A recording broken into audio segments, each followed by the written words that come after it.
Hey guys, magandang hapon sa ating lahat. This is DMC Trend and discuss lang natin yung tinatawag nating asset management sa forex trading. Katulad nito guys, yung signal natin is buy, yung chart, yung signal analysis, yung chart analysis at technical analysis, it's a buy trend. Pero mapapansin nyo, nag-execute tayo ng sell and then dito sa ating orders, meron tayong profit.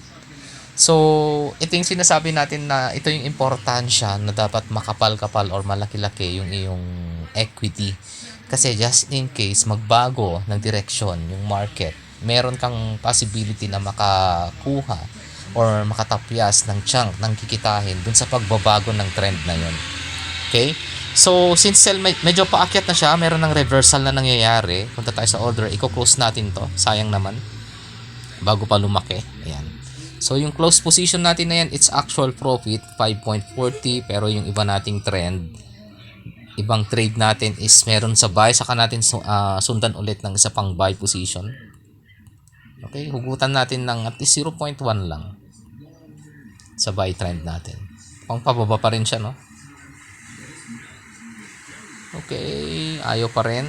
So, magpe-place sana tayo ng trend dun sa right after na magpalit siya ng position or reversal. Okay, so green na siya. Angat na siya. So, kuha tayo ng 0.01 sa buy position. Ayan. Just in case na magtuloy-tuloy yan, bumalik tayo doon sa trend natin sa pattern. Dito. Tingnan nyo itong DMC Tradex natin. Kaso naka-unverified yata ako.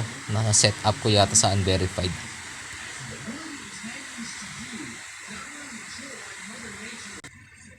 Okay, check natin kung ano yung signal na binabato ng signal natin.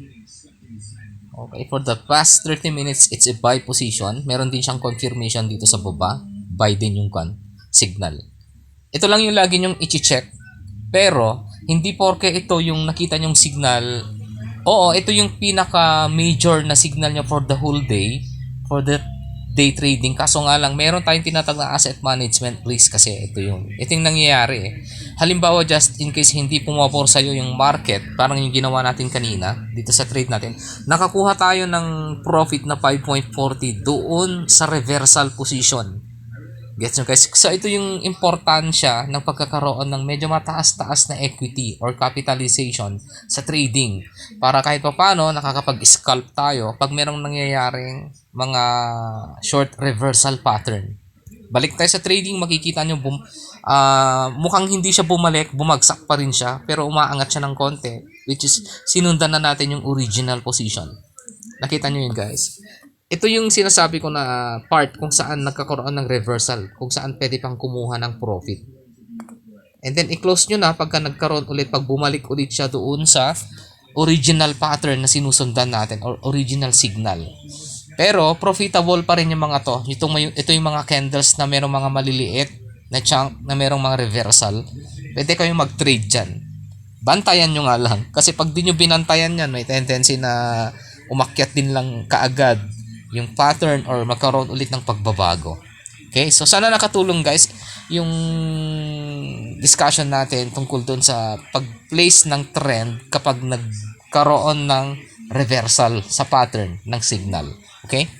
Here's how to predict exactly when a reversal is about to happen on any chart. First, you're looking for what are called bullish rejection blocks. A bullish rejection block is simply a swing low that is formed with a long wick like this. You then want to see a strong move upwards after this candle has been formed. What we're going to do is mark an area from the low of this candle wick to the body of that low candle, like this. This area is where you want to start looking for buy opportunities. If price ever enters this area, you enter. Set your stop loss right below this area and set your take profit at the high of the previous move. You can do the same exact thing with shorts. Look for a bearish rejection block by finding a swing high that is formed with a long wick like this. You then want to see a strong downwards move after the candle has been formed. Mark this area from the wick's high to the body of the candle. This is our bearish rejection block. Wait for price to re-enter this area, enter here, set your stop loss right above the area, and set your take profit to a recent low.